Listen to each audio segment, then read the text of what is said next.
Everyone, good morning. তোমরা সবাই কেমন আছো? আশা করি তোমরা সবাই ভালো আছো, আর আমিও ভালো আছি। অনেক দিন ধরে ভাবছিলাম তোমাদের সঙ্গে সকাল থেকে সন্ধ্যে অবধি কীভাবে কাটছে সেটা শেয়ার করব, কিন্তু সেটা আর করা হয়ে উঠছিল না। আজকে তোমাদেরকে শেয়ার করব। আমি এসেছি আমার রুমে, এখানে রুমটা ক্লিন করতে।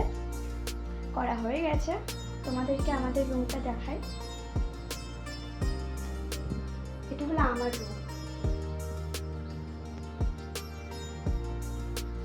আর আমাদের এখানে যা ঠান্ডা পড়েছে তোমাদেরকে কি বলবো।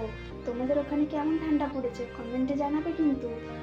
আর আমার এখন অনেক কাজ আছে, যার কাজগুলো সেরে নিই জলদি জলদি। দেখো মাছওয়ালাও চলে এসছে, চলো দেখতে থাকো। ওটা খাই না, লেজের কাছে নিলে নি না নি না মাছ মাছ। ওটা 650 হচ্ছে। না না স্যার বলেন একটা কম স্যার। বাহ, নিচে দেখো, নিচে রাখো, ওখানে রাখো। এখানে হ্যাঁ ওরা আসছে ফটোটা।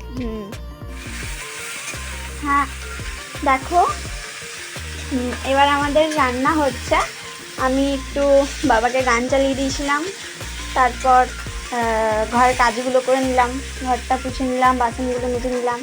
এবার এদিকে চলে এসেছি মায়ের সাথে রান্নার কী ব্যবস্থা হচ্ছে এটা দেখার জন্য।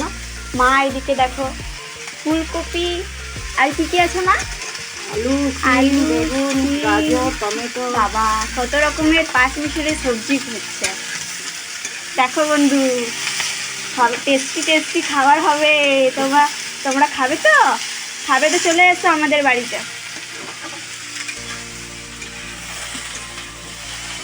এরপর হবে উচ্ছে ভাজা, হয়ে গেছে।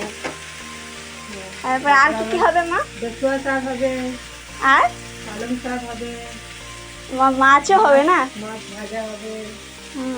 আজকে মা মঙ্গলবার নিরামিষ খায়, আজকে মা মাছ খাবে না। তো নিয়েছে, তবুও সস্তায় পেলেও মাছ। তোমরা তো দেখতেই পেলে, মাছের ভিডিওটা দেখালাম।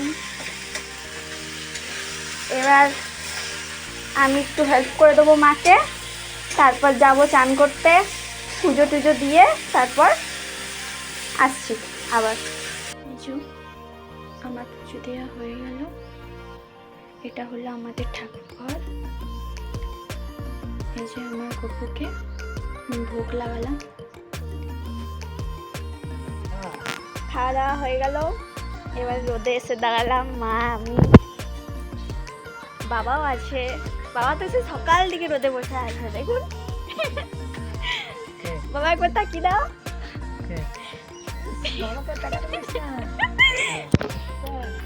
এখানে দেখো কত কেউ লাইন দিয়ে বসে আছে রোদে। খাওয়া দাওয়ার পরে রোদে বসতে খুব ভালো লাগে, তাই না? দেখো আমার সন্ধে দেওয়া হয়ে গেল। একটু মাঝে ঘুমিয়ে গেছিলাম দুপুরবেলায়, তাই আর ব্লগটা কন্টিনিউ করতে পারিনি। এখন ঘুম থেকে উঠে অনেক আগেই উঠে গেছি, সন্ধে দিলাম। সন্ধে দেওয়া হয়ে গেল, এই রুমে এলাম, একটু বসলাম। কীরকম ঠান্ডা পড়েছে তোমরা বলো?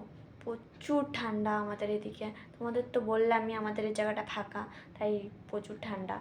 যখন ভোরবেলা উঠি না, পুরো কাঁপতে কাঁপতে উঠি, বিছানা ছেড়ে তো উঠতেই মন করে না। আর আমার কি শুধু বিছানা ছেড়ে উঠতে মন করে না, সবারই তো এরকম একই অবস্থা। ঠান্ডাতে কার ইচ্ছা করে বিছানা ছেড়ে উঠতে, কিন্তু তবুও কী করব, উঠতে তো হবেই, তাই না? আর ওকে ভোরবেলায় বিশেষ করে ওঠার কারণ, ও ডিউটি যায়, ওকে খাবার করে দিতে হয়। মা উঠে ভাতটা বসিয়ে দেয়, তারপরে আমি কি সবটা দেখি। যাই হোক, তোমাদের সঙ্গে আস্তে আস্তে অনেক কি গল্প হবে।